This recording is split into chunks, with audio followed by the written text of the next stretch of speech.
नमस्कार, मी विवेक रणवरे.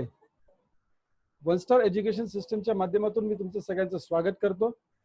आजचं सेशन आपल्यासाठी अतिशय महत्त्वाचं आहे. मी बेसिकली मागच्या काही दिवसांमधून आमच्या बिल्डिंग मधल्या काही लोकांबरोबर चर्चा करत होतो, कारण थोडं सोशल डिस्टन्सिंगमुळे आता जरा सोसायटीमध्ये थोडं लूज वातावरण झालंय आणि बरीचशी मंडळी जी जॉब करणारी मंडळी आहेत ही थोडीशी कुठे ना कुठेतरी, आता जॉब जरी असला तरी थोडं इनसिक्युरिटी त्यांच्या आतमध्ये कुठेतरी आहे, असुरक्षितता आहे. म्हणजे प्रत्येक व्यक्ती ज्या वेळेला बोलताना ना खूप पॉझिटिव्ह बोलत नाहीये. सध्याची जी सिच्युएशन आहे त्याच्याबद्दल कोणीच पॉझिटिव्ह बोलत नाही. ना कंपनीच्या बाबतीत कोणी पॉझिटिव्ह बोलतंय, ना स्वतःच्या फ्युचरच्या बाबतीमध्ये कोणी पॉझिटिव्ह बोलतंय. दुकानांच्या बरोबर ज्यावेळेस आपण व्यवहार करतो, दुकानामध्ये जातो, कम्प्लीट स्ट्रक्चर लोकांच्या दुकानांचं सुद्धा चेंज झालेलं आहे. लोकांची मानसिकता बदलली लक्षात घ्या. या 2 महिन्याच्या लॉकडाऊनने आपल्याला दाखवलेलं आहे, की आपण थोडंसं गांभीर्याने आता विचार करणं गरजेचं आहे. कधी-कधी काय होतं, एखादी चांगली नोकरी असेल, एखादा सेट व्यवसाय असेल, की आपण वेगळ्या पद्धतीने कधी विचार करत नाही. थोडंसं आपण म्हणतो ना हटके, आउट ऑफ द बॉक्स असा कधी विचार करत नाही. आणि त्यामुळेच प्रॉब्लेम काय येतो, की अनहोनी जर एखादी गोष्ट समोर आली किंवा आपण जसं म्हणतो, की अनपेक्षित गोष्ट जर एखादी समोर आली, तर निश्चितच मग अडचणी निर्माण होतात. आणि याच्यासाठीच आज आपण गोष्ट बेसिकली जी डिस्कस करणार आहोत, ती आहे एक वंडरफुल बिझनेस अपॉर्च्युनिटी. सो मी तुमचं सगळ्यांचं सहर्ष स्वागत करतो आजच्या सेशनमध्ये. लॉकडाऊनमुळे जी परिस्थिती तुमच्या आमच्या समोर निर्माण झाली, ज्याच्यातून आपल्याला हे कळलेलं आहे, की आपल्याला साईड सोर्स ऑफ इन्कम असला पाहिजे. तो का? त्याच्यावरती पण आपण थोडंसं बोलणार आहोत. आज लक्षात घ्या, कुठलीही व्यक्ती कमवती असते, मग ती नोकरी करत असेल किंवा व्यवसाय करत असेल, आपण जे काही उत्पन्न कमवतो हे बेसिकली कशासाठी कमवतो?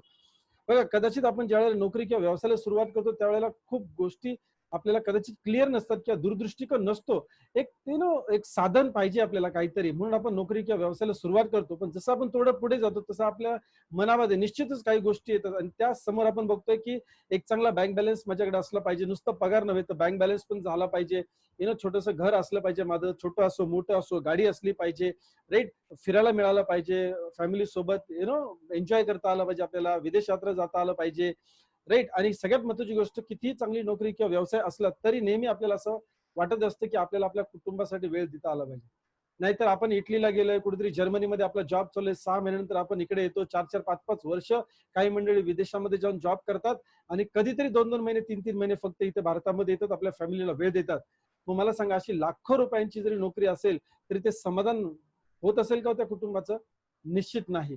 सो कित्येक वर्ष, कदाचित 8-8, 10-10 वर्ष सुद्धा अशी विदेशामध्ये जाऊन पैसे कमवून परत भारतात येऊन सेटल होणारी लोक आहेत. पण मला सांगा, ही 10 वर्ष जर आपण आपल्या मुलांसोबत राहत नसू, आपल्या पत्नीसोबत जर राहत नसू, तर काय उपयोग आहे अशा पैशाचा? सो निश्चित लोकांना असं वाटतं पैसे पण मिळाले पाहिजेत आणि मला वेळ सुद्धा मिळाला पाहिजे माझ्या कुटुंबासाठी. मान सन्मान पण मिळाला पाहिजे. प्रत्येक लोकांना आता आपण फेसबुक किंवा सोशल मीडियावरती बघतो, की एखादी गोष्ट आपली पोस्ट टाकली आणि कोणी लाईक केलं आपल्या फोटोला तरी आपल्याला फार छान वाटतं. म्हणजे प्रत्येक मनुष्याला आतमधून कुठेतरी असं वाटतं, माझा मान सन्मान झाला पाहिजे, मला लोकांनी रेकग्नाइज केलं पाहिजे. आणि यस, कोरोनाने हे आपल्याला दाखवलं, की अच्छी हेल्थ, चांगली हेल्थ आपली पाहिजे, तब्येत आपली चांगली राहिली पाहिजे आणि याच्यासाठी आपण नोकरी किंवा व्यवसाय करतो. आता लक्षात घ्या, जे काही उत्पन्न कमवण्याचं साधन आपल्याकडे आहे ते असं वाढलेलं आहे का आपलं, ते थोडंसं बघूया. एक मिडल क्लास फॅमिली, मध्यमवर्गीय कुटुंबाला 1940 मध्ये ₹10 लागायचे एक चांगलं कुटुंब सर्व्हाइव्ह करण्यासाठी, राईट.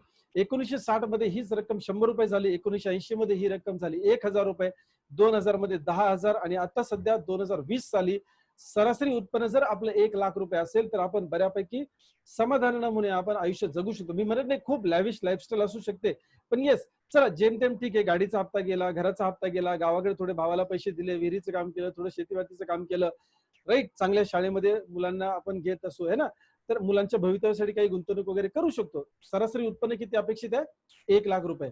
जर आज आपण आपलं उत्पन्न लगातार ₹1,00,000 आणि ते सुरक्षित असेल, दर महिने येणार उत्पन्न, तर गुड माय डिअर फ्रेंड्स. आणि जर नसेल तर निश्चितच आज तुम्हाला पुढचे 30 मिनिटं बारकाईने आणि ओपन माइंड ठेवून हा बिझनेस प्लॅन बघायचा आहे. आता विचार करूया, की आपली जी काही पुढची पिढी आहे, जी 10 वर्षाची असेल, कदाचित 20 वर्षाची असेल किंवा लहान असतील आपली मुलं, पुढच्या 20 वर्षानंतर एका मिडल क्लास फॅमिलीला, मध्यमवर्गीय कुटुंबाला ₹10,00,000 लागणार आहेत 2040 मध्ये. याची तरतूद आपण आता केली आहे का? आणि याची तरतूद आपल्या मुलांकडनं किंवा पुढच्या पिढीकडनं होऊ शकते का? नसेल, मी तुम्हाला कमी लेखत नाहीये किंवा तुमच्या पुढच्या पिढीला सुद्धा कमी लेखत नाहीये, पण लॉकडाऊनने हे दाखवलं, की थोडंसं दूरदृष्टिकोन ठेवून काम करणं गरजेचं आहे. Side source of income, yes, गरजेचं आहे माय डिअर फ्रेंड्स. आता लक्षात घ्या, आपण जे काही उत्पन्न कमवतो ते कदाचित 2 विभागामध्ये आपण विभागू शकतो. एक तर तुम्ही ऍक्टिव्ह उत्पन्न कमवत असाल किंवा कमवू शकता, किंवा पॅसिव्ह इन्कम कमवता किंवा कमवू शकता. आता ऍक्टिव्ह उत्पन्न म्हणजे काय? नोकरी करणारा व्यक्ती असेल किंवा सेल्फ एम्प्लॉयमेंट म्हणजे स्वयंरोजगार, त्याचं छोटंसं दुकान असेल, छोटासा कारखाना असेल, छोटीशी फॅक्टरी असेल, छोटीशी एजन्सी असेल, कदाचित प्रोफेशनल व्यक्ती असेल. सो आपण वेळ देतो आणि पैसे कमवतो. वेळ देणं बंद केलं तर पैसे येणं बंद होतं. ह्याला म्हणतो आपण ऍक्टिव्ह उत्पन्न. जगातली 95% लोक याच्यामध्ये काम करतात आणि ह्या 95% लोकांकडे फक्त जगातली किती टक्के संपत्ती आहे? 5% संपत्ती आहे, लक्षात घ्या. जी पॅसिव्ह इन्कम क्रिएटर्स आहेत, ज्याच्यामध्ये मोठमोठे उद्योगपती येतात, लक्षात घ्या. यांच्याकडे टॅलेंट, क्वालिटी, पोटेन्शियल, क्षमता, पॉवर सगळं चांगलं असतं. कदाचित त्यांचे योगही चांगले जुळून आलेले असतात. यांच्यासाठी कित्येक चांगलं टॅलेंटेड मनुष्यबळ काम करत असतं. शेकडो किंवा हजारो लोक यांच्यासाठी काम करत असतात. म्हणून यांनी प्रॅक्टिकली नाही काम केलं तरी टॅलेंटेड लोक यांच्यासाठी काम केल्यामुळे यांना पॅसिव्ह स्वरूपाचं उत्पन्न मिळतं. यांनी रोज, जसं आपल्याकडे छोट्या व्यावसायिकाला दुकानात रोज जावंच लागतं, शटर उघडावंच लागतं, तसं मोठं उद्योजकांचं आहे का? अजिबात नाहीये. मोठा ब्रँड असेल तर हे शक्य आहे my dear friends, passive income create करणं. किंवा आपल्याला स्वतःला मेहनत करायची नसेल तर तुम्ही शेअर्स घेऊ शकता. रिलायन्सचे शेअर्स घ्या, टाटाचे शेअर्स घ्या, बिर्लाचे शेअर्स घ्या, विप्रोचे शेअर्स घ्या, इन्फोसिसचे शेअर्स घ्या, स्टेट बँकेचे घ्या, बँक ऑफ इंडियाचे घ्या, एचडीएफसीचे घ्या. सांगायचं तात्पर्य काय की तुम्ही इन्व्हेस्टर म्हणून सुद्धा लोकांना कामाला लावू शकता किंवा इन्स्टिट्यूशनला कामाला लावू शकता. पण तेवढ्या मोठ्या स्वरूपाचं भांडवल आपल्याकडे पाहिजे इन्व्हेस्ट करण्यासारखं. म्हणजे बघा, लाख आणि 2 लाख रुपये लावून तुम्ही काही त्याच्यावरती निर्धारित राहू शकत नाही की मला रॉयल्टी स्वरूपाचं उत्पन्न मिळेल किंवा मला डिव्हिडंड मिळेल.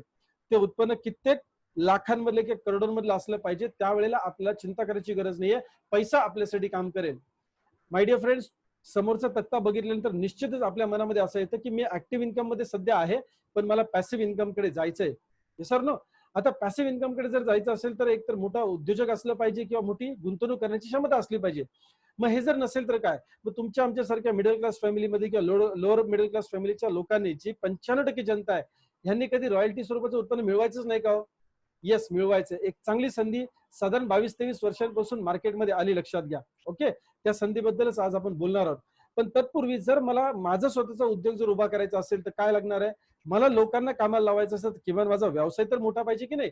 आणि हा व्यवसाय मोठा करण्यासाठी आपल्याला अनुभवाची गरज आहे, ज्ञानाची गरज आहे, कॉन्टॅक्टची गरज आहे, पाठबळ असणं गरजेचं आहे, मोठी गुंतवणूक करण्याची क्षमता असावी आणि सगळ्यात महत्त्वाची गोष्ट, या सगळ्या गोष्टी असताना सुद्धा जोखीम घेण्याची कॅपॅसिटी पाहिजे. आज कित्येक लोकांकडे हे सगळं असतं पण जोखीम घ्यायला लागत नाहीत. येस, हे धजावत नाहीत लोक. मग जोखीम नाही घेतली तर मोठा पैसा मिळणार नाहीये. पण ट्रॅडिशनल बिझनेसमध्ये आपण शेकडो लोकांना कामाला लावू शकतो. पण जर रिस्क उचलायची ताकद नसेल किंवा रिस्क उचलून सुद्धा जर यश नाही आलं तर मग आपण अडचणीत येऊ शकतो. मग ही थोडंसं सर्वसामान्य माणूस ना मग नोकरीकडे वळून जातो किंवा छोटा मोठा कारोबार करतो. लक्षात घ्या, जगण्याचा कार्यक्रम होतो, रोजीरोटीची व्यवस्था होते, स्वप्न कदाचित मग ती बंद होऊन जातात. जी उमेदीच्या काळामध्ये स्वप्न असतात, थोडंसं वय पुढे गेलं, 40च्या आसपास आला व्यक्ती की पुढे गेला ना की म्हणतो जाऊ दे आता, बाजूला ठेवूया सगळं, जे चाललंय ते बरं चाललंय, कारण तोपर्यंत मुलं मोठी झालेली असतात.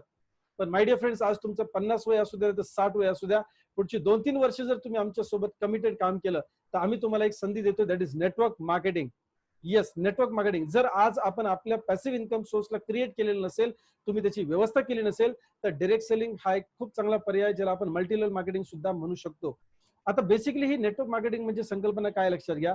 गेल्या 22 वर्षापासून खूप चांगली ही इंडस्ट्री भारतामध्ये सुरू आहे आणि आज गव्हर्नमेंटने सुद्धा खूप चांगला निर्णय घेतलाय ह्या इंडस्ट्रीला प्रमोट करण्याचा.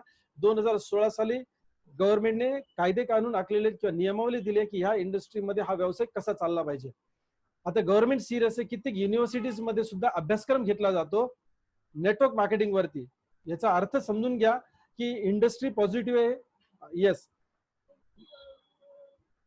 नेटवर्क मार्केटिंग इंडस्ट्री पॉझिटिव्ह आहे. Of course yes, positive. का? कारण युनिव्हर्सिटीजने सुद्धा पॉझिटिव्ह दृष्टिकोन दिलेल्या अभ्यासक्रमामध्ये विद्यार्थ्यांना शिकवलं जाते. दिल्ली युनिव्हर्सिटी बीए ऑनर्सच्या सेकंड इयर, सॉरी बीकॉम च्या सेकंड इयर वर्षामध्ये नेटवर्क मार्केटिंगचा विषय शिकवते, लक्षात घ्या.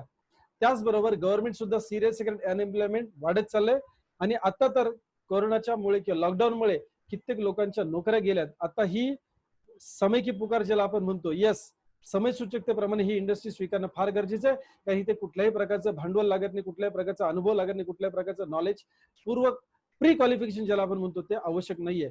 मग इथं बेसिकली बिझनेस काय चालतो, लक्षात घ्या. नेटवर्क मार्केटिंग बघण्या अगोदर ट्रॅडिशनल बिझनेस मध्ये आज सकाळी जर तुमची टूथपेस्ट संपलेली असेल तर तुम्ही काय केलं? तुम्ही गेल्या जवळच्या दुकानामध्ये ती खरेदी केली, पण दुकानदारापर्यंत ती पोहोचली कशी? उत्पादक नॅशनल डिस्ट्रीब्युटरला देतो, national distributor CNF agent, super stockist होलसेलरला देतो, डिस्ट्रीब्युटरला देतो, आणि मग ती दुकानदाराकडे वस्तू येते. आणि ह्या मधल्या लोकांना कमिशन वाटल्याशिवाय ही लोक काम करतील का? निश्चित नाही. ह्या प्रोडक्टच्या आपण चांगल्या चांगल्या प्रोडक्टच्या जाहिराती बघत असतो. तो विराट कोहली काय जाहिरात फुकट करतो? तुम्ही म्हणाल क्रिकेटमधून भरपूर पैसे मिळतात, मग काय त्याला कमी आहे का? मग तो फुकट जाहिरात करत असेल का? अजिबात नाही. अमिताभ बच्चन फुकट जाहिरात करत असतील का? अजिबात नाही. मग आपल्या खिशातला पैसा विनाकारण ह्या लोकांना वाटला जातोय, कारण आपण ठीक आहे, होलसेलर मेहनत करतोय, दुकानदार मेहनत करतोय, पण जाहिरातदारांना हे पैसे जाण्याचं कारण काय? आपल्याला कोलगेट 25 वर्षापासून माहिती आपण वापरतोय, पण 25 वर्ष जाहिरातीच्या माध्यमातून कुणाला ना कुणाला तरी पैसे जात आहेत. सचिन तेंडुलकरला जात असतील किंवा कुठल्या तरी नटनट्यांना पैसे जात आहेत. मग हे पैसे आपण थांबवू शकतो का? हे आपण थांबवू शकत नाही. हे आपल्या खिशाने जात आहेत. आपण याच्यामध्ये फक्त एक कस्टमर म्हणून राहतो, कष्ट करून मरतो असं मी म्हणणार नाही, पण आर्थिक दृष्ट्या तर मरतोच आपण, राईट? आपला इथं विशेष काही फायदा नाहीये. चांगली वस्तू आपल्याला मिळाली, फार फार तर डिस्काउंट मिळेल, आणि डिस्काउंटच्या नादामध्ये कित्येक लोकांनी आपले बिझनेस मॉडेल चेंज केलेत. बघा, या पारंपरिक व्यवसायामध्ये तुम्हाला आम्हाला जरी ऍज अ कस्टमर राहावं लागलं, तरी काही मंडळी आहेत जी इन्व्हेस्टमेंट करू शकतात, ते फ्रँचायझिंग कन्सेप्ट मध्ये इन्व्हॉल्व्ह झाले. डायरेक्ट उत्पादकाकडनं ग्राहकांकडे पोहोचण्यासाठी फ्रँचायझिंग कन्सेप्ट उदयाला आला, ज्याच्यामध्ये पीटर इंग्लंड असेल, राईट, वेगवेगळे ज्वेलर्स असतील, वेगवेगळे फूड मॉल्स असतील. ही संकल्पना कशासाठी आली? ग्राहकांना आकर्षित करण्यासाठी. इथे ग्राहक काय आहे? थोडेफार पैसे वाचवले, कदाचित चांगली वस्तू मिळेल, एवढाच फायदा. ई कॉमर्स प्लॅटफॉर्म सुद्धा आता आला. टेली शॉपिंग आपण अगोदर बघितलेलंच आहे. फ्लिपकार्ट असेल, अमेझॉन असेल, स्नॅपडील असेल, यांच्या माध्यमातून सुद्धा आपण वस्तू खरेदी करतो. फार फार तर काय झालं? पैसे वाचले. अर्निंग झालं का? अर्निंग अजिबात झालं नाही. आज डायरेक्ट सेलिंगच्या माध्यमातून, ओके लाईफ केअर प्रायव्हेट लिमिटच्या माध्यमातून आम्ही तुमच्या समोर एक ग्राहक म्हणून अशी संधी ठेवतोय की तुम्ही ग्राहक सुद्धा असाल आणि एंटरप्रेनर म्हणजे व्यावसायिक सुद्धा असाल, एक उद्योजक सुद्धा बनू शकता. पण परत एकदा, तुम्ही नोकरदार असाल, व्यावसायिक असाल, गृहिणी असाल, विद्यार्थी असाल किंवा रिटायर्ड व्यक्ती असाल, तुमचं बॅकग्राऊंड काही असो, तुमची फक्त इच्छाशक्ती पाहिजे की मला दूरदृष्टिकोन ठेवून हा व्यवसाय करायचा आहे. आम्ही तुम्हाला मार्ग दाखवू, आम्ही तुम्हाला सिस्टम देऊ. ह्या बिझनेसची खास गोष्ट काय माहितीये का? की इथे तुम्हाला तुमचा अनुभव किंवा ज्ञान विचारलं जात नाही, तुमचं बॅकग्राऊंड विचारलं जात नाही. फक्त एवढंच विचारलं जातं की तुम्हाला पार्ट टाइम मध्ये लॉंग टर्मचा इन्कम डेव्हलप करायचा आहे किंवा बिझनेस डेव्हलप करायचा आहे का? एक असा बिझनेस जो पुढच्या पिढीला तुम्ही ट्रान्सफर करू शकता. मला सांग, आज तुम्ही जी नोकरी करताय, तुम्हाला माहिती आहे ही तुमच्या पुढच्या पिढीला मिळणार आहे का? निश्चित नाही मिळणार. तुम्ही जो व्यवसाय करताय, ज्या दुकानदारीचा व्यवसाय तुमचा चालू आहे, गॅरंटी आहे तुम्हाला की तुमची पुढची पिढी त्या दुकानात बसून व्यवसाय करेल? समजा तुमचं किराणाचं दुकान आहे, किती चांगलं चालत असलं, समजा तुमच्या मुलाला डॉक्टर व्हायचंय, तो दुकानात बसणार आहे पुढ्या बांधत? नाही बसणार आहे, माय डिअर फ्रेंड्स. सो तुम्हाला तुमच्या बिझनेसची जर गॅरंटी नाही, आज नोकरीची गॅरंटी नाही की पुढच्या पिढीला आपला काही फायदा होणार आहे, आपण फक्त जगायचंच का हो? पुढच्या पिढीसाठी काही करायचंच नाही का? आणि सगळ्यात महत्त्वाची गोष्ट, आज स्वतःसाठी सुद्धा करणं फार गरजेचं झालंय. पण चला, थोडासा दूरदृष्टिकोन ठेवूया आणि ओपन माइंड ठेवूया. नेटवर्क मार्केटिंग मध्ये आपल्याला संधी काय? आता ओके लाईफ केअर आपल्याला काय करतं लक्षात घ्या. मधले जे काय आपण दलाल म्हणू शकतो किंवा एजंट्स म्हणू शकतो, एजन्सी म्हणू शकतो, यांना बाजूला करून, येस, यांना बाजूला करून कंपनी तुम्हाला अधिकार देते, आम्हाला अधिकार देते ग्राहक बनून डिस्ट्रीब्युटर सुद्धा बनण्याचा. आता थोडीशी पार्श्वभूमी समजून घेऊया की ओके लाईफ केअर ही कंपनी का सिलेक्ट केली पाहिजे. आज भारतामध्ये जवळपास 450 कंपन्या आहेत ज्या मार्केटमध्ये चांगल्या पद्धतीने काम करतायत. येस, त्या चांगल्या कंपन्या असतील. याच्यासाठी म्हणजे याचा अर्थ असा नाही की आपल्यासाठी योग्य असतील. आता बघा, एखादं वाईन शॉप खूप चांगलं डेकोरेट केलंय, चांगल्या लोकेशन वरती आहे, वाईन शॉप चांगलं आहे, म्हणजे आपण जायचं का तिकडे? एखादी खूप चांगलं डेकोरेट करून लॉटरीचं दुकान ठाकलेलं आहे, गव्हर्नमेंटने परवानगी सुद्धा दिली आहे, म्हणजे आपण जाऊन त्याचा उपयोग करून घ्यायचा का? नाही. तसं डायरेक्ट सेलिंग मध्ये कदाचित तुम्हाला पूर्वी काही अनुभव आले सुद्धा असतील, कदाचित तुम्ही डायरेक्ट सेलिंग मध्ये काम केलं सुद्धा असेल, पण कदाचित काही वेळेला लोक म्हणतात की लोक चांगली भेटली नाही, काही वेळेला म्हणतात की मला जमलं नाही, काही वेळेला म्हणतात सिस्टम चांगली नव्हती, काही वेळेला म्हणतात कंपनीच राहिली नाही. म्हणून आपल्याला तपासून घेणं फार गरजेचं आहे. ज्युनियर केजी मध्ये ऍडमिशन घेताना, कॉलेजमध्ये ऍडमिशन घेताना, स्थळ बघताना, फ्लॅट बघताना, दुकान भाड्यावर घेताना सुद्धा आपण बॅकग्राऊंड चेक करतो बऱ्याच लोकांचं. मग कंपनीचं सुद्धा करायला नको का? ऑफकोर्स करायला पाहिजे. ओके ग्रुप जो आहे ना, या ओके ग्रुपची आपण थोडीशी माहिती घेऊया. लक्षात घ्या, ओके ग्रुपने सुरुवातच्या वेळेला केली स्वतःच्या 7.5 एकरच्या ऑफिस मधून. या 7.5 एकरच्या ऑफिस मधून कंपनीने सुरुवात केली, स्वतःच्या मालकीच्या ऑफिस मधून, भाड्याच्या ऑफिस मधून नाही. आपल्या ग्रुपकडे 5 टीव्ही चॅनल्सचं लायसन आहे, ज्याच्यामधले 3 चॅनल्स ऑलरेडी सुरू आहेत, 3 युनिव्हर्सिटी आहेत, 14 कॉलेजेस आहेत. दृष्टी हॉटेल्स प्रायव्हेट लिमिटेडच्या नावाने होटलिंगची चेन आहे. नेपाळ काठमांडू मध्ये आपलं फन व्हॅलीच्या नावाने एक रिसॉर्ट आहे, अम्युजमेंट पार्क आहे. कंपनीने आजपर्यंत वेगवेगळ्या असोसिएशनची मेंबर सुद्धा झालेली आहे, जिथे डायरेक्ट सेलिंग साठी आवाज उठवला जातो किंवा गव्हर्नमेंट बरोबर काम केलं जातं, अशा असोसिएशनची कंपनी मेंबर सुद्धा आहे. आणि मला सगळ्यात चांगली वाटते okay life care private limited ही कंपनी चांगल्या यशस्वी ग्रुप बरोबर आहे. आज ग्रुपचा टर्नओव्हर जवळपास 1000 कोटींच्या पेक्षाही पुढे आहे. दुसरी महत्वाची गोष्ट, ओके लाईफ केअरची जी महत्वाची गोष्ट बघायची असेल तर ओके लाईफ केअर संशोधनावरती फार मोठा विश्वास ठेवते, उत्पादनाच्या संशोधनावरती फार मोठा विश्वास ठेवते. म्हणून आपल्याकडे 21 शास्त्रज्ञांचं टीम आहे, संघ आहे, लक्षात घ्या, जे प्रोडक्टच्या रिसर्च आणि डेव्हलपमेंट वरती काम करतात. येस, कंपनीकडे 6 स्वतःचे सॅलरीड सायंटिस्ट आहेत, सिनियर सायंटिस्ट, आणि 21 पॅनलवरचे सायंटिस्ट आहेत. त्याचबरोबर कंपनीकडे 12 प्रोडक्टचा पेटंट आहे. कंपनी वेगळ्या वेगळ्या प्रोडक्ट रेंजमध्ये डील करते, म्हणजे उत्पादन करते. आपली मॅन्युफॅक्चरिंग फॅसिलिटी ऑलमोस्ट कंप्लीट झाली, लक्षात घ्या, रोहतक हरियाणामध्ये. कंपनी संपूर्णतः स्वदेशी आहे, आत्मनिर्भर होण्यासाठी अगदी उत्कृष्ट कंपनी आहे. कंपनीकडे 150 पेक्षा जास्त प्रोडक्ट्स आहेत. एफएमसीजी, अत्यावश्यक गोष्टी, फास्ट मुव्हिंग कन्झ्युमर गुड्स, आयुर्वेदिक प्रोडक्ट्स, रोग प्रतिकार शक्ती वाढवण्यासाठी. मुद्दाम असा शब्द वापरला कारण आज कोरोनामुळे रोग प्रतिकार शक्तीकडे पूर्ण मार्केट झुकलेलं आहे आणि ती प्रोडक्ट्स कंपनी आपली कित्येक वर्ष मार्केट करते. आज हा जो महिना चालू आहे कंपनीला, तो 43वा महिना संपून 44वा महिना लागलाय. त्यानंतर कंपनीकडे फूड सप्लिमेंट मधली सुद्धा प्रोडक्ट रेंज आहे. कंपनी विस्तारलेली प्रोडक्ट रेंज मार्केटमध्ये घेऊन आलेली आहे. प्रत्येक प्रोडक्टला सॅटिस्फॅक्शन गॅरंटी आहे. प्रोडक्ट 30 दिवसामध्ये तुम्हाला नाही आवडला, तुम्ही रिफंड करू शकता किंवा एक्सचेंज करू शकता. का कंपनी गॅरंटी देऊ शकते? कारण कंपनीचा बेस खूप स्ट्रॉंग आहे आणि चांगला आहे. चला, जे प्रवर्तक आहेत त्यांची थोडक्यात माहिती घेऊया. ओके लाईफ केअरची जी टीम आहे त्याच्यामध्ये डॉक्टर जोगेंद्र सिंग दलाल, ज्यांना 20 वर्षाचा वेगळ्या वेगळ्या इंडस्ट्रीज चालवण्याचा एक्सपिरियन्स आहे. नॉर्मल सर्व्हिस बॅकग्राऊंड सोडून त्यांनी हा व्यवसाय सुरू केला, लक्षात घ्या. सेंट्रल गव्हर्नमेंटची नोकरी सोडलेली आहे त्यांनी. दृष्टिकोन चांगला होता, विजन चांगलं होतं. डीके शारन सर गेल्या 20 वर्षापासून डायरेक्ट सेलिंगच्या बिझनेसमध्ये मल्टी लेवल मार्केटिंग करतायत. एक चांगले ट्रेनर आणि कोच आणि स्पीकर सुद्धा आहेत.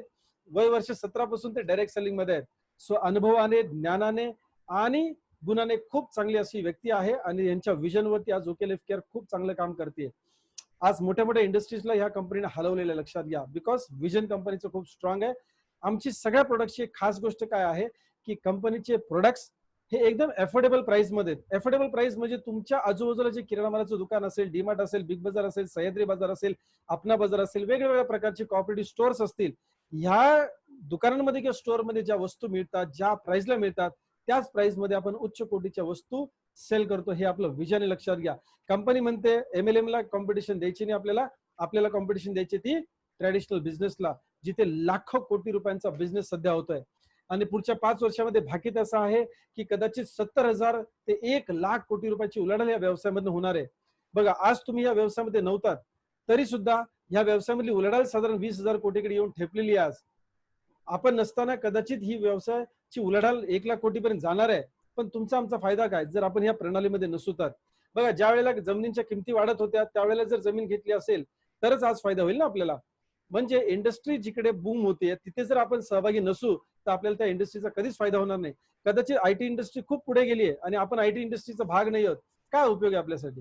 टेलिकम्युनिकेशन इंडस्ट्री खूप पुढे गेली आहे, आपण त्या इंडस्ट्रीचा भाग नाही आहे, काहीच उपयोग नाही हो. म्हणजे इंडस्ट्री मोठी होऊन उपयोग नाही आहे, आपण त्या इंडस्ट्रीमध्ये असणं गरजेचं आहे. आणि मागच्या 20 वर्षांचा इतिहास बघितला, दरवर्षी ही इंडस्ट्री एकमेव अशी इंडस्ट्री आहे जिचा ग्राफ सतत वरती चालत आहे, सतत वरती चाललाय, लक्षात घ्या. अगदी ऑइल असेल, प्लास्टिक असेल, बऱ्याच वेगवेगळ्या इंडस्ट्रीज तुम्ही कम्पेअर केल्या तर ह्या इंडस्ट्रीजला चढ उतार असतो, वर खाली होत असतो ग्राफ. ही एकमेव इंडस्ट्री कॉन्स्टंट वाढते, लक्षात घ्या. कंपनी वेगळ्या वेगळ्या असोसिएशनची मेंबर आहे, मी तुम्हाला अगोदरच सांगितलं. कंपनी ज्या वस्तू मार्केटमध्ये आणते त्या वस्तू तुमची तब्येत सांभाळणारे प्रोडक्ट्स मार्केटमध्ये आणते. बघा, तुम्हाला अपेक्षा काय असते? तुम्ही जे काही अन्न ग्रहण करता त्याच्यामधून तुम्हाला carbohydrates, vitamins, proteins, minerals, fibres या गोष्टी आवश्यक असतात. पण ऍक्च्युली आपण सामोरे जातो की आपल्याला मिळतं काय माहितीये का?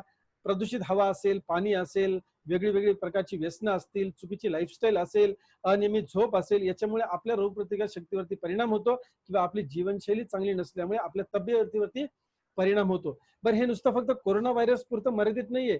वेगळ्या वेगळ्या प्रकारचे फ्लूज आणि व्हायरसेस सुद्धा असतात. वेगळ्या वेगळ्या प्रकारच्या बॅक्टेरिया, जीवाणू आपल्यावरती प्रभाव टाकत असतात, चुकीचा प्रभाव टाकत असतात. तर यांच्यापासून जर वाचायचं असेल तर आज तुम्हाला आम्हाला चांगलं कळलेलं आहे. आम्ही कदाचित कधी सॅनिटायझर सारखा वापरत नव्हतो, आम्ही कदाचित सारखा कधी हात धुवत नव्हतो, पण आम्हाला कोरोना व्हायरसने दाखवलं की बाबा थोडंसं चांगलं राहा. रोग प्रतिकार शक्ती ज्यांची कमी आहे त्यांची डेथ होत चालली, लक्षात घ्या, कोरोनामध्ये. आणि रोग प्रतिकार शक्ती वाढवायची असेल तर आपली कंपनी गेल्या कित्येक वर्षांपासून मार्केटमध्ये जे प्रोडक्ट्स आणलेले आहेत ते आपल्यासाठी खूप चांगले आहेत आणि हे खूप चांगली डिमांड आहे या प्रोडक्टची.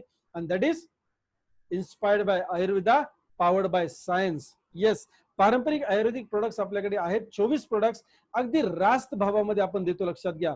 आणि हे फक्त आता कोरोना आलाय म्हणून नव्हे, माय डिअर फ्रेंड्स. ह्या ज्या सगळ्या वस्तू आहेत, ह्या वस्तू आपण पहिल्यापासून ह्या ऍव्हरेज रेट मध्ये देतोय, उच्च कोटीच्या चांगल्या. यांची कॉम्पिटिशन तुम्ही पतंजली, बैद्यनाथ, झंडू, हिमालया ह्या प्रोडक्ट्स बरोबर करू शकता. म्हणजे बाजारामध्ये ऑलरेडी उपलब्ध असलेल्या प्रोडक्ट्सला आपण कॉम्पिटिशन देतोय आणि बेनिफिट सुद्धा जास्त देतोय. चांगले इन्ग्रेडियंट्स, चांगली प्राइस, मग छाती ठोकून बिझनेस करता येईल की नाही येणार? Yes, definitely. समोर तुम्ही स्क्रीनवर बघताय, मी उदाहरण फक्त तुम्हाला सांगणार आहे. इथे बघा, तुम्ही वेगवेगळ्या प्रकारची रोग प्रतिकार शक्ती वाढवणारे किंवा वेगवेगळ्या आजारांवर काम करणारे प्रोडक्ट्स बघताय. यांना प्रिस्क्राईब करण्यासाठी कुठल्याही डिग्रीची आवश्यकता नसते, यांना विक्री करण्यासाठी कुठल्याही डिग्रीची आवश्यकता नसते. ही आपल्या आयुर्वेदाची खास गोष्ट आहे. बाकी औषधं जर तुम्हाला मार्केट करायची असतील, तुम्ही डी फार्मसी किंवा बी फार्मसी झालेले असले पाहिजे. डॉक्टरचं प्रिस्क्रिप्शन गरजेचं असतं. इथे लक्षणांवरती तुम्ही आयुर्वेदिक औषधं नक्की देऊ शकता. याचं तुम्हाला कंपनी ट्रेनिंग सुद्धा देते, लक्षात घ्या. येस, याचं कंपनी तुम्हाला आठवड्यातून 3 वेळेला, आठवड्यातून 9 वेळा 3 दिवशी तुम्हाला कंपनी ट्रेनिंग देते. आजही 5 वाजता संध्याकाळी कंपनीचं ट्रेनिंग आहे. सो कंपनीचे जेवढे पण व्हरायटी ऑफ प्रोडक्ट्स आहेत त्याच्यावरती नियमित ट्रेनिंग दिले जातात. आजपर्यंत आपल्याला कुठल्याही कंपनीने प्रोडक्टचं ट्रेनिंग दिलेलं नाहीये. आमच्याकडे तुम्हाला टूथपेस्ट वरती पण ट्रेनिंग मिळेल, आयुर्वेदिक प्रोडक्ट वरती पण ट्रेनिंग मिळेल, फूड सप्लिमेंट वरती सुद्धा ट्रेनिंग मिळेल. आता समोर बघताय तुम्ही, एमआरपी 199 रुपये आहे. डीपीएची डिस्ट्रीब्युटर प्राइस, तुम्हाला आम्ही डिस्ट्रीब्युटर करणार आहोत विना गुंतवणूक. नाहीतर एका साबणाची एजन्सी घ्यायची असेल तर लाखो रुपये द्यावे लागतात. इथे आम्ही तुम्हाला 150 प्रोडक्टची एजन्सी देतोय. हक्क काय, पहिला तुम्हाला हे प्रोडक्ट डिस्ट्रीब्युटर प्राइस मध्ये मिळतील. 200 रुपयाची घ्या, नाही तर 2000ची घ्या, पाहिजे तेवढ्या वस्तू घ्या, डिस्काउंट मध्ये मिळणार आहेत. असं नाही की एवढा माल घेतला तरच डिस्काउंट आहे. नो, तुम्ही एक जरी डब्बी घेतली, समोर बघताय ती गिलोयाची कदाचित, किंवा ब्लॅक पेपर असेल, व्हॉट एव्हर, राईट, आमलाची असेल, हल्दी असेल, नीम असेल, व्हॉट एव्हर, जर तुम्ही हा प्रोडक्ट घेतला तुम्हाला 159 रुपयाला मिळणार आहे. आणि त्याच्याच खाली तुम्ही बघताय बिझनेस व्हॉल्यूम, बीव्ही. आता काय लक्षात घ्या, कंपनी डायरेक्टली तुमच्यापर्यंत या वस्तू पोहोचवते, तर मधली काही मंडळी होती ना या व्यवसायामध्ये, पारंपरिक व्यवसायामध्ये, त्यांना बाजूला केले. मग निश्चितच तुमचा आमचा फायदा व्हावा, तुम्हाला उत्पन्नाचा स्रोत निर्माण व्हावं, म्हणून कंपनीने बिझनेस व्हॉल्यूम बाजूला काढलाय. बिझनेस व्हॉल्यूम म्हणजे कमिशनसाठी किती पैसे कंपनी बाजूला ठेवते, ती ही व्हॅल्यू तुम्ही समोर बघताय. सो डीपी वरती कमिशन कॅल्क्युलेट होत नाही आपल्याकडे. कशावरती होतं? बिझनेस व्हॉल्यूम वरती होतं. चला, याच्या व्यतिरिक्त आपल्याकडे प्रीमियम रेटचे पण प्रोडक्ट्स आहेत, जसं की जॉईंट पेनसाठी असेल, किडनीसाठी असेल, लिव्हरसाठी असेल, हार्टसाठी असेल, राईट, ब्रेनसाठी असेल, अशा वेगवेगळ्या प्रकारासाठी आपल्याकडे प्रीमियम रेंज सुद्धा उपलब्ध आहे. ज्यावेळेस मी प्रीमियम म्हणतोय तरी सुद्धा ही प्रीमियम क्वालिटी प्रोडक्ट्स आहेत, पण अफोर्डेबल प्राइस. मार्केटमध्ये तुम्ही कुठेही याला कॉम्पिटिशन करू शकता. आपले रेट्स नेहमी तुम्हाला यस कमी दिसतील, अफोर्डेबल दिसतील. कंपनी एफएमसीजी प्रोडक्ट्स मध्ये पण डील करते. कंपनी हेल्दी फूड्स म्हणजे ऑर्गॅनिक मसाले आज आहेत आपले, जे कंपनी तुम्हाला आम्हाला देते. बघा, मसाल्यांच्या माध्यमातून खूप वेळेला भेसळ आपल्याला ऐकायला मिळते. इथे कंपनी ऑर्गॅनिक मसाले देते तुम्हाला, सर्टिफाईड मसाले आहेत सगळे. याच्या व्यतिरिक्त पर्सनल केअर मध्ये सॅनिटरी पॅड असेल, साबण असेल, शॅम्पू असेल, टूथपेस्ट असेल, राईट, डिटर्जंट पावडर असेल, सोप असेल, अशा वेगळ्या चहापत्ती, कॉफी, राईस ब्रॅन ऑइल, असे कित्येक चांगले चांगले प्रोडक्ट्स कंपनी आपल्यापर्यंत मार्केट करते. आता लक्षात घ्या, आपल्यासाठी फायदा काय. शेवटच्या 10 मिनिटांमध्ये आपण बघणार आहोत की आपण हा बिझनेस का करायचा. पहिली गोष्ट, तुम्हाला डिस्ट्रीब्युटर झाल्यानंतर कंपनी डिस्काउंट मध्ये प्रोडक्ट्स देते. याच्या व्यतिरिक्त तुम्ही जर लॉयल कस्टमर झालात तर कंपनी तुम्हाला ऑफर सुद्धा देते. आता सध्या ऑफर चालू आहे. 2,500 रुपयाची वस्तू तुम्ही खरेदी करा, त्याच्यावरती एक 850 रुपयाचा प्रोडक्ट फ्री मिळेल. आणि मी तुम्हाला सांगतोय, डिस्ट्रीब्युटर प्राइस वरती परत एकदा डिस्काउंट, म्हणजे जवळपास 25% एक्स्ट्रा डिस्काउंट तुम्हाला मिळतोय 3 महिन्यासाठी. मे, जून आणि जुलै तुम्ही 2,500 रुपयाची वस्तू कोणतीही खरेदी करा, त्याच्यामध्ये फक्त राईस ब्रॅन ऑइल इन्क्लूड नसतं, साबण आणि टूथपेस्ट नसते. याच्या व्यतिरिक्त तुम्ही कुठलाही प्रोडक्ट खरेदी करा, तुम्हाला 850 रुपयाचा प्रोडक्ट फ्री मिळतो, म्हणजे जवळपास 40-45% सवलत मिळते तुम्हाला. आता लक्षात घ्या, कंपनी लॉयल्टी प्रोग्राममुळे तुम्हाला एक्स्ट्रा बेनिफिट सुद्धा देते. जास्तीत जास्त चांगल्या क्वालिटीची वस्तू तुम्हाला स्वस्तामध्ये सुद्धा मिळतात. आता चला, मी हा बिझनेस का करावा. चला, वस्तू चांगल्या आहेत, मी वस्तू वापरत राहतो, पैसे वाचवत राहतो, पण वाचून कोणी श्रीमंत होतं का? आजपर्यंत तुम्ही असं कधी ऐकलं तुम्ही पैसे वाचवले म्हणून श्रीमंत झालाय? नाही, पैसे कमवल्याशी श्रीमंत होता येत नाही. एखादा माणूस खरेदी करून किती पैसे वाचवेल? 1000, 2000, 5000, 10,000 रुपये वाचेल. श्रीमंत थोडी होणार आहे 10,000 मध्ये, नाही होणार. सो चला, आपण एक पार्ट टाइम मध्ये चांगला बिझनेस का रेकमेंड करायचा किंवा का डेव्हलप करायचं ते बघूया. मी मगाशी तुम्हाला सांगितलं की वेगळ्या वेगळ्या प्रकारचे रेकमेंडेशन कोणी ना कोणी करत असतो. खेळाडू असेल किंवा नटनटी असेल, विराट कोहली असेल, राईट, वेगळ्या वेगळ्या प्रकारचे बॉलिवूड मधले स्टार्स असतील किंवा क्रिकेटर्स असतील, स्टार क्रिकेटर्स ज्याला आपण म्हणतो. ही मंडळी, व्यवसाय आपला कोणता आहे? कदाचित अमिताभ बच्चनचा व्यवसाय प्रोफेशन काय? ऍक्टिंग आहे. विराट कोहलीचा क्रिकेट आहे, पण त्याच्या व्यतिरिक्त आज यांना खायचे प्यायचे वांदेत का हो? त्यांची काही स्वप्न पूर्ण होत नाहीत का? खूप चांगली स्वप्न त्यांची पूर्ण झालेली आहेत, त्यांनी खूप चांगलं रॉयल आयुष्य जगतायत, पण त्यांच्या चेहऱ्याला जी किंमत आहे ना, ही चेहऱ्यावरची किंमत ते एनकॅश करतात. त्यांच्या शब्दांवरती मान ठेवणारे लोक असल्यामुळं ते इन्फ्लुएन्स करतात, लोकांना इम्प्रेस करू शकत असल्यामुळे, प्रभाव टाकू शकत असल्यामुळे ते कुठल्या ना कुठल्या प्रोडक्टची टीव्हीवर पेपरमध्ये जाहिरात करतात, रेडिओवर जाहिरात करतात. आणि आम्ही ना 50,000 1,00,000 रुपये कमवत असलो, आमचं दुकान असलो ना, की आम्ही एकदम ताट भूमिकेत असतो. नाही नाही, मी असलं तसलं काय करणार नाही. अरे तुम्ही तोंडी जाहिरात करायची, टीव्हीवर जाऊन जाहिरात नाही करायची. बरं तुम्हाला जिथे किंमत आहे तिथे जाहिरात करायची, तोंडी जाहिरात. मी म्हटलं नाही पेपरमध्ये फोटो टाका आणि टूथपेस्ट धरा अशी, किंवा थंड थंड कूल सरगट तेल धरा, नाही. आपल्याला काय करायचंय, आपली मित्रमंडळी, नातेवाईक, शेजारी पाजारी, काम आपण जिथे करतो, व्यवसाय जिथे करतो, आपल्या शब्दाला मान देणारे जी लोक आहेत त्यांच्यापर्यंत आपल्याला ही माहिती पोहोचवायची आहे. पण तुम्ही एकट्याने काम करायचं नाही. रिपीट करतोय, तुम्ही एकट्याने काम करायचं नाहीये, तुम्हाला आम्ही एक सिस्टीम देणार आहोत. या सिस्टीम मध्येच तुम्हाला काम करायचं आहे. बघा, सिस्टीम मध्ये काम नाही झालं तर कदाचित तुम्ही ते यशस्वी होणार नाही. हात जोडून विनंती आहे, एकट्याने काम करू नका. पूर्वीचा काही अनुभव असेल तर तो या सिस्टीम बरोबर जोडा, पण सिस्टीम प्रमाणेच काम करा. बघा, पायलट आतापर्यंत कदाचित 10 वर्ष विमान उडवतोय, पण ढगामध्ये गेल्यानंतर, म्हणजे विमान उडवल्यानंतर ढगामध्ये आहे आणि समजा सिस्टीमचा संपर्क तुटला, चालेल? बघा, तुमच्या समोर कदाचित असं आलं असेल की ते प्लेन पडलं, धडकलं कुठेतरी जाऊन आणि सगळी लोक मेली. बघा, मी म्हणतोय सिस्टम मध्ये नाही, सिस्टमचा फक्त संपर्क तुटला तरी तो माणूस यशस्वी होऊ शकत नाही. एक नॉर्मल एसटी ड्रायव्हर आहे, नॉर्मल नाही, चला त्याला पण सलाम आहे, त्याच्यामुळे आपण कुठेतरी चांगल्या ठिकाणी पोहोचत असतो. एसटी ड्रायव्हर समजा सिस्टमचा बॅकअप नसेल तर तिथे काम करू शकतो का? नाही करू शकत. माय डिअर फ्रेंड्स, ड्रायव्हिंग येते त्यांना, पण एसटी महामंडळामध्ये काम करायची सिस्टम वेगळी असते, एअरपोर्ट अथॉरिटी ऑफ इंडियामध्ये काम करायची सिस्टम वेगळी असते, ओला उबेर मध्ये काम करायची सिस्टम वेगळी असते, घाडगे पाटील ट्रान्सपोर्ट मध्ये काम करायची सिस्टम वेगळी असते, गती कुरिअर मध्ये काम करायची सिस्टम वेगळी असते. सो नुसते ड्रायव्हिंग येऊन उपयोग नाहीये, आपल्याला सिस्टमची जोड असली पाहिजे. जर तुम्ही आमचं काम, आम्ही काम जी सिस्टीम सांगणार, तुम्हाला काम करण्याची पद्धत सांगणार, त्याच्यात काम केलं यश निश्चित मिळेल आणि तुम्हाला 7 प्रकारची उत्पन्न मिळतील. पहिलं उत्पन्न मी तुम्हाला ऑलरेडी सांगितले, एमआरपी आणि डीपीचा फरक तुम्हाला मिळतो. वस्तू वापरली पैसे वाचतात, वस्तू विकली तर पैसे मिळतात. पण मला तुम्हाला सेल्समन बनवायचं नाही, मला तुम्हाला बिझनेसमन किंवा बिझनेस वुमन बनवायचं. चला, आता लक्षात घ्या, तुम्ही ह्या वस्तू आमच्या मदतीने रेकमेंड करणार, तुम्ही हा व्यवसाय आमच्या मदतीने रेकमेंड करणार. आज जसं तुम्ही हा व्यवसाय झूम मीटिंगच्या माध्यमातून, व्हिडिओच्या माध्यमातून पाहताय, तुम्हाला कोणीतरी याची लिंक शेअर केली, कोणीतरी तुम्हाला फोन करून सांगितलेले, ती मंडळी तुमची काळजी करतात. लक्षात घ्या, तुम्ही आज हा ऑनलाईन मीटिंग वरती प्लॅन बघताय, तुम्हाला उद्यापासून किंवा आजपासून तेच काम करायचंय. दररोज 3 वाजता मराठीमध्ये आपण हा प्लॅन डिस्कस करतो. तुमच्या ओळखीच्या लोकांमध्ये शब्द टाकून तर बघा ना. चला, लेट अस थिंक थोडासा पॉझिटिव्ह. आज जिथे फ्लिपकार्टने सुद्धा आपला धंदा बदललाय, लक्षात घ्या, बदललाय म्हणजे अपडेट केलाय. फ्लिपकार्ट ज्या वस्तू विकत होतं त्याच्यामध्ये किराणा ऍड केलाय. हिंदुस्तान लिव्हर सारखी कंपनी दुकानामध्ये पोहोचली आहे. त्यांनी माय किराणा ऍप डाउनलोड करायला सांगतात का? की आम्ही तुमच्या घरात वस्तू पोहोचवतो. अहो, दुकानामध्ये त्यांची 5 लाख कोटीची उलाढाल दरवर्षीची. प्रत्येक दुकानात तुम्हाला हिंदुस्तान लिव्हरचा प्रोडक्ट मिळतो, तरी ते म्हणतात की आमचं ऍप्लिकेशन डाउनलोड करा आणि आमच्या माध्यमातून तुम्ही ऑर्डर करा, तुम्हाला जवळच्या दुकानातच माल मिळेल. हे समजतंय का? 5 लाख कोटीची उलाढाल हिंदुस्तान लिव्हर करते, तरी ते कस्टमरच्या ग्राहकांमध्ये किंवा कस्टमरच्या घरी पोहोचायचा प्रयत्न करते. आणि तुम्ही आम्ही एवढी ताटर भूमिका का घ्यावी? का 2 लाख पगार आहे म्हणून, 5 लाख रुपये आपण उत्पन्न कमवतोय कुठल्या तरी व्यवसायात म्हणून? थोडं माइंड ओपन करा माय डिअर फ्रेंड्स. जिथे हिंदुस्तान लिव्हर संधीचा फायदा करतं, जिथे अमिताभ बच्चन संधीचा फायदा करतात, विराट कोहली म्हातारा झाल्यानंतर विराट कोहलीला कोणी घेणार आहे का? विराट कोहलीची ब्रँड व्हॅल्यू आहे 2,100 कोटी रुपये. येस, विराट कोहलीची ब्रँड व्हॅल्यू किती आहे? 2,100 कोटी रुपये, सॉरी 2,000 म्हणजे 2,100 कोटी रुपये. आज तुमची आमची ब्रँड व्हॅल्यू काय? अहो, विमा कंपनी सुद्धा आपल्या उत्पन्न बघूनच आपल्याला पॉलिसी देते. लक्षात ठेवा, तुम्ही 10 कोटीची पॉलिसी काढू शकत नाही जर तुमचं त्या लेवलला इन्कम ITR नसेल तर. याचा अर्थ समजून घ्या, आपली ब्रँड व्हॅल्यू किती आहे. इन्शुरन्स कंपनीशी संपर्क करून बघा, तुम्हाला कळेल. मिळेल का तुम्हाला 50 कोटीचा विमा? म्हणजे ब्रँड व्हॅल्यू आहे का? नाहीये. पण विराट कोहलीने काढली तर आज त्याची ब्रँड व्हॅल्यू 2,100 कोटी रुपये, तरी सुद्धा तो जाहिराती करतो. मग आम्ही का नाही? बरं, आपल्याला तोंडी जाहिरात जी करायची, जी सिस्टीम आहे ती काय? लक्षात घ्या, तुमच्या सासरवाडीकडची काही मंडळी ह्या बिझनेसमध्ये आणायचे, काही मंडळी तुमच्या माहेरकडच्या बिझनेसमध्ये आणायचे. किंवा अजून लग्न झालं नसेल तर मी असं म्हणेन, काही मंडळी तुमच्या गल्ली मोहल्ल्यामधली, तुमच्या एरियामधली या बिझनेसमध्ये आणायची, काही नोकरी धंद्याच्या ठिकाणची या बिझनेसमध्ये आणायचे. आणि प्रत्येक व्यक्ती या बिझनेसमध्ये येतो म्हणजे काय करतो? खरेदीचं ठिकाण बदलतो, फक्त ब्रँड बदलतो, दुसरं काही नाहीये. आता या लॉकडाऊनच्या केसमध्ये तुम्ही कोलगेट मागायला गेले, तिथे उपलब्ध नव्हती, पेप्सोडंट होती, तुम्ही घेऊन आलात, सहज ब्रँड चेंज केलात तुम्ही.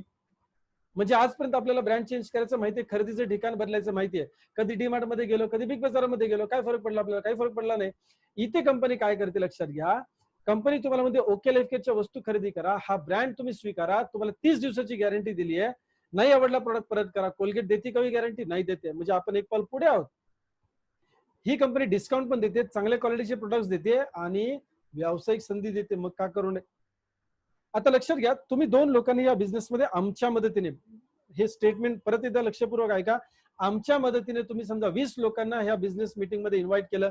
सगळी लोक येणार नाहीत, कदाचित 8-10 लोक ह्या बिझनेस मीटिंगला ऐकलं, काही लोक अर्धवट ऐकलं, 5 लोकांनी व्यवस्थित ऐकलं, त्यातले 2 लोकांना तुमच्याबरोबर बिझनेस करायचा आहे. बघा, तुम्ही काहीच केलेलं नाही. तुम्ही काय केलंय, तुम्ही आमच्या मदतीने त्यांच्यापर्यंत हा बिझनेस पोहोचवलाय आणि सुरुवातीला तुम्हाला काही महिने तरी आमच्या मदतीनेच हा व्यवसाय करायचा, एकट्याने करायचा नाहीये. जर यशस्वी व्हायचं असेल तर, नसेल तर तुमचं तुम्ही एकटं करू शकता, पण मला निश्चित असं वाटतं की तुम्हाला यशस्वी व्हायचं आहे. सो लक्षात घ्या, तुम्ही 2 लोकांनी या बिझनेसमध्ये आणतात, त्या 2 लोकांना आपण मदत करतो, त्यांची 4 लोक या बिझनेसमध्ये येतात, त्या 4 लोकांना मदत करतो, त्यांची 8 लोक या बिझनेसमध्ये येतात. सो 2, 4, 8, 16, 32, 64, 100 अशी ही मंडळी वाढत जातात. प्रत्येकाने खरेदीचं ठिकाण बदललंय, म्हणजे आपल्या ए ग्रुपमध्ये खूप मोठा व्यवसाय होणार आणि बी ग्रुपमध्ये सुद्धा खूप मोठा व्यवसाय होणार. याला आम्ही म्हणतो बिझनेस व्हॉल्यूम. आता उदाहरण समजून घ्या, ऍक्टिव्ह बोनस तुम्हाला 30% जो कंपनी टर्नओव्हरचा मिळतो, तो कसा मिळतो? 2,500 बिझनेस व्हॉल्यूम डावीकडे झाला, 2,500 बिझनेस व्हॉल्यूम उजवीकडे झाला की तुम्हाला कंपनी एक ऍक्टिव्ह बोनसचा पॉईंट देते.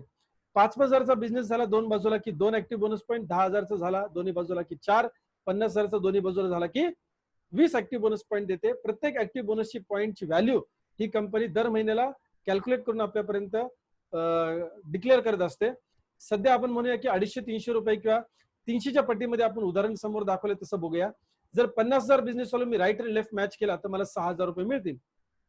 पण अशा प्रकारे आपल्याला जास्तीत जास्त हे उत्पन्न किती मिळू शकतं? समोर दाखवल्याप्रमाणे 1,20,000 रुपये. सो तुम्ही ऍक्टिव्ह झालात, तुम्ही फक्त कस्टमर नाही राहिलात, तुम्ही थोडं ऍक्टिव्ह झालात, तुम्ही आमच्या मदतीने लोकांना बिझनेस सांगायला सुरुवात केला, तुम्हाला हे उत्पन्न मिळू शकतं. मूळ मंत्र एकच आहे, मी तुम्हाला सगळी उत्पन्न सांगणार आहे, पण मंत्र एकच आहे, लक्षात घ्या, जसा टर्नओव्हर वाढेल तसं उत्पन्न वाढतं. आता ही पहिली कंपनी अशी आहे की जी म्हणते टर्नओव्हर तुम्ही सेम ठेवा तरी उत्पन्न वाढणार आहे. बऱ्याच नेटवर्क मार्केटिंग कंपन्यांमध्ये कसं असतं, टर्नओव्हर कमी झाला उत्पन्न कमी होतं, टर्नओव्हर मेंटेन झाला उत्पन्न मेंटेन होतं, टर्नओव्हर वाढला उत्पन्न वाढतं. इथे लक्षात घ्या, आपलं कॉन्स्टंट ठेवा. तुम्ही 2,500 बिझनेस व्हॉल्यूम जर तुम्ही 3 महिने मेंटेन केला, 2,500 बिझनेस व्हॉल्यूम तुम्ही 3 महिने मेंटेन केला की तुम्हाला 4थ्या महिन्यापासून कन्सिस्टन्सी बोनस जो 10% तो मिळतो, ज्याची व्हॅल्यू मी तुम्हाला समोर दाखवले. दोन बाजूला 2,500चा बिझनेस झाला, एक कन्सिस्टन्सी बोनस पॉईंट त्याच्यावरती तुम्हाला मिळतात 140 रुपये. 5,000 झाला की 2 कन्सिस्टन्सी बोनस पॉईंट 228, 4 पॉईंटला 560, 20 पॉईंट म्हणजे 50,000 टर्नओव्हर दोन्ही बाजूला झाला 50-50 बीव्हीचा की तुम्हाला 20 कन्सिस्टन्सी बोनस पॉईंट म्हणजेच मिळतात 2,800 रुपये. टर्नओव्हर वाढत जाईल, इन्कम वाढत जाईल, पण याला सुद्धा मर्यादा आहे 80,000 रुपये.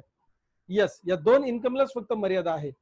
आता गंमत लक्षात घ्या, थोडंसं सुपर ऍक्टिव्ह तुम्ही झालात, तुमची टीम चांगली बांधली गेली, तुम्ही थोडं लिडरशिप क्वालिटीमध्ये पुढे आलात, तुम्ही थोडं कम्युनिकेशन स्किलवरती काम केलं, तुमच्या व्यक्तिमत्व विकासावर काम केलं, तर निश्चित हा बिझनेस वाढतो. लक्षात घ्या, इथे आल्यानंतर आपण सगळं शिकतोय, सगळं काही आपण पर्सनॅलिटी डेव्हलपमेंट इथे आल्यानंतर करतोय, आपलं उत्पन्न वाढत जाणार आहे. आता सुपर ऍक्टिव्ह बोनस तुम्हाला 15% दिला जातो कंपनीकडनं. आता हा सुपर ऍक्टिव्ह म्हणजे थोडा सुपर बिझनेस करावा लागेल की नाही आपल्याला. सो डावीकडे आपल्याला 50,000चा बिझनेस मॅच करायचा आहे आणि उजवीकडचा मॅच केला की कंपनी आपल्याला एक सुपर ऍक्टिव्ह बोनस पॉईंट देते. 1 लाखाला 2 पॉईंट, 2 लाखाला 4 पॉईंट, 10 लाखाला 20 पॉईंट देते. पण मी पूर्वी तुम्हाला उदाहरण मागच्या स्लाइड मध्ये काय दाखवलं, 50,000 हायएस्ट दाखवलंय. मी तेच उदाहरण घेऊन पुढे चालतो. जर तुम्ही 50,000चा बिझनेस मेंटेन केला तर तुम्हाला एक सुपर ऍक्टिव्ह बोनस पॉईंट मिळतो, ज्याची किंमत समोर दिसते तुम्हाला 5,000 रुपये. आता बघा, हे फक्त सुपर ऍक्टिव्हचं उत्पन्न मिळणार आहे का? नाही. आपल्याला कुठलं उत्पन्न मिळेल? येस, ऑफकोर्स ऍक्टिव्ह उत्पन्न पण मिळेल, कन्सिस्टन्सी बोनसचं उत्पन्न पण मिळेल, जे समोर दिसते तुम्हाला 6,000, 2,800 आणि 5,000. सो आपण डावीकडे 50,000 बिझनेस व्हॉल्यूमचा बिझनेस केला, उजवीकडे 50,000चा बिझनेस केला, म्हणजे रुपयांमध्ये जर कॅल्क्युलेट केलं ना तर साधारण 1.5 लाखाचा बिझनेस डावीकडे आणि 1.5 लाखाचा बिझनेस उजवीकडे झाला की कंपनी तुम्हाला 13,800 रुपये देते. बघा, तुम्ही कुठल्याही वस्तू विकलेल्या नाही आहेत, लोकांनी फक्त खरेदी केली आहे किंवा ज्याने त्याने थोडे थोडे विकले असतील कदाचित. तुम्ही सगळं 3 लाखाचा धंदा केलाय का? अजिबात नाही. लक्षात घ्या, एखादं छोटं दुकान असेल ना तर 3 लाखाचा धंदा करायचा म्हणजे रोज 10,000चं काउंटर झालं पाहिजे, रोज 10,000चं काउंटर झालं पाहिजे. रोज 10,000च्या काउंटरसाठी माळाचा स्टॉक किती करायला लागेल आपल्याला? दुकानामध्ये फर्निचर, भाडं, डिपॉझिट, या सगळ्या गोष्टी किती खटाटोप आहे. पण इथे बघा तुमचा 3 लाखाचा बिझनेस झाला, पण टर्नओव्हर तुम्ही नाही केला, सगळ्या मंडळींनी थोडा थोडा केलाय. थेंबे थेंबे तळ साचे, असं आहे, लक्षात घ्या. नाव 500 उत्पन्न कंपनी तुम्हाला देते की तुम्ही सुपर ऍक्टिव्ह बोनस जो मिळवताय तो मेंटेन करा 3 महिने. म्हणजे डावीकडे 50,000 बिझनेस व्हॉल्यूम आणि उजवीकडे 50,000 बिझनेस व्हॉल्यूम तुम्ही मेंटेन केला 3 महिन्यासाठी कंपनी तुम्हाला कार फंड देते. प्रत्येक 50,000च्या पट्टीमध्ये कंपनी कार फंड पॉईंट वाटते, वाढवते. 1, 2, 4 अशी तुम्ही समोर बघताय. आता एका कार फंडची व्हॅल्यू आहे 3,500 रुपये. आता आपण जर 50,000 बिझनेस व्हॉल्यूम करतोय असं गृहित धरलं मॅचिंगचा, तर कार फंड वाढवून आपल्याला हे उत्पन्न होतं 17,300. जसं की active bonus, consistency bonus, super active bonus आणि कार फंड मिळून मी बोलतोय. याला कोणतीही मर्यादा नाहीये. तसंच सुपर ऍक्टिव्ह बोनसला सुद्धा कोणतीही मर्यादा नाही. तुम्ही अनलिमिटेड डेप्थ पर्यंत इन्कम कमवू शकता. ही आपल्या बिझनेस प्लॅन मधली खास गोष्ट आहे. मग ते जनरेशन प्लॅनचे कॉम्पिटिशन असो किंवा बायनरी प्लॅनचे कॉम्पिटिशन असो, आपण अनलिमिटेड डेप्थचं उत्पन्न कमवू शकतो. सेकंड लास्ट उत्पन्न आहे तुमचं हाऊस फंड. तुम्ही 6 महिने जर बिझनेस मेंटेन ठेवला 50,000 बिझनेस व्हॉल्यूमचा, कंपनी तुम्हाला 7व्या महिन्यापासून हाऊस फंड देते. 50,000ला 1 हाऊस फंड पॉईंट, 1 लाखाला 2, 2 लाखाला 4 असे हाऊस फंड पॉईंट आपले वाढत जातात आणि इन्कम वाढत जातो. याला कोणतीही मर्यादा नाहीये. कंपनी दर महिन्याला कार फंड आणि हाऊस फंडचे पैसे तुमचे चेक बरोबर देतेच, होल्ड करत नाही इतर कंपन्यांसारखं. आता इथे जर आपण उत्पन्न बघितलं टोटल 50,000 किती झालं, 20,000 रुपये. डावीकडे आणि उजवीकडे बिझनेस मिळून आपण केला रुपयांमध्ये 3 लाखाचा आणि आपल्याला टर्नओव्हरवरती उत्पन्न मिळालं साधारण 20,000 रुपये. हे उत्पन्न लक्षात घ्या जवळपास 6 ते 7% आहे, जे एका नॉर्मल पार्लेच्या, पॅराशूटच्या, कॅडबरीच्या डिस्ट्रीब्युटरला सुद्धा मिळत नाही. आणि त्यांना स्टॉक करावा लागतो, त्यांना गाड्या ठेवाव्या लागतात, त्यांना सेल्समॅन ठेवावे लागतात, त्यांना दुकानामध्ये जाऊन माल पोचवावा लागतो. आपल्याला असं काहीच करायची गरज नाहीये. लोकांनी फक्त खरेदीचं ठिकाण बदललं. हे जन आंदोलन आहे, लक्षात घ्या. हे ग्राहकांचं आंदोलन आहे, त्यामुळे लवकर स्प्रेड होतं. शेवटचं उत्पन्न आहे फ्लॅगशिप बोनस. फ्लॅगशिप बोनस म्हणजे काय, तुम्ही वैयक्तिक ज्या लोकांनी या व्यवसायामध्ये आणता आणि त्यांना मदत करता पैसे कमवण्यासाठी, ते मंडळी जेवढं पण उत्पन्न कमवतील त्यांच्या उत्पन्नाच्या 10% तुम्हाला मिळणार आहे. म्हणजे ज्या ज्या महिन्यात समजा तुम्ही आणलेले ए आणि बी 2 मंडळी किंवा 20 मंडळी पण असू शकतात, तुम्ही आणलेली, यांनी 1-1 लाख रुपये कमवले की तुम्हाला त्यांच्या उत्पन्नावर 10,000 रुपये मिळणार आहेत. ज्या ज्या वेळेस ज्या ज्या महिन्यात ते उत्पन्न कमवतील त्या त्या महिन्यात त्यांच्या उत्पन्नाचे 10% उत्पन्न तुम्हाला मिळणार आहे माय डिअर फ्रेंड्स. सो लक्षात घ्या, एकमेका सहाय्य करू अवघे धरू सुपंत. सो आपण सगळ्यांना बेनिफिट देऊन पुढे जाऊ शकतो. हे सिंगल लेग सारखं सुद्धा उत्पन्न काम करतं, लक्षात घ्या. आपण एक गणित पकडलं होतं की 2, 4, 8, 16, 32 साधारण वर्षभरामध्ये आपण जरी फक्त 2 लोक आणली असली तरी आपल्या ग्रुपमध्ये प्रत्येकाने 2-2 लोक जर आणली फक्त, तर 4,000 लोक होतात आणि प्रत्येकाने 500 बिझनेस व्हॉल्यूमची खरेदी केली तर सरासरी उत्पन्न आपलं 5 लाख रुपयाला जाऊ शकतं. मला हे सांगायचंय, जरी आपण तडजोडीसाठी या बिझनेसमध्ये आलो असलो तरी आपण स्वप्न निश्चितच पूर्ण करू शकतो आणि पुढच्या पिढीला हा बिझनेस आपण ट्रान्सफर करू शकतो. मला म्हणायचं एवढंच आहे की जर तुम्ही तुमच्या कुटुंबासाठी सिरियस आहात, तुमच्या कुटुंबाच्या स्वप्नांसाठी सिरियस आहात, तर निश्चितच तुम्ही आमच्या सोबत या. आम्ही तुम्हाला सिस्टम मधून पुढे घेऊन जाऊ, सिस्टमॅटिक अप्रोच मधून पुढे घेऊन जाऊ. आम्ही स्टेप बाय स्टेप तुम्हाला ट्रेन करू. आज रात्री आपण परत एकदा भेटूया 9:40 रात्री. एक वंडरफुल ट्रेनिंग होणार आहे झूम मीटिंग वरती, कसं बिझनेस प्लॅन एक्सप्लेन करायचं किंवा झूम ऑपरेट कसं करायचं. सो बरोबर तुम्ही 40 मिनिटं आम्हाला दिलेत, धन्यवाद. अशीच आपण दररोज 3 वाजता भेटत जाऊ ओपन प्लॅन साठी आणि दररोज रात्री 9:40 भेटू आपण, येस, एका वंडरफुल ट्रेनिंग साठी. So thank you very much and wish you all the best. धन्यवाद.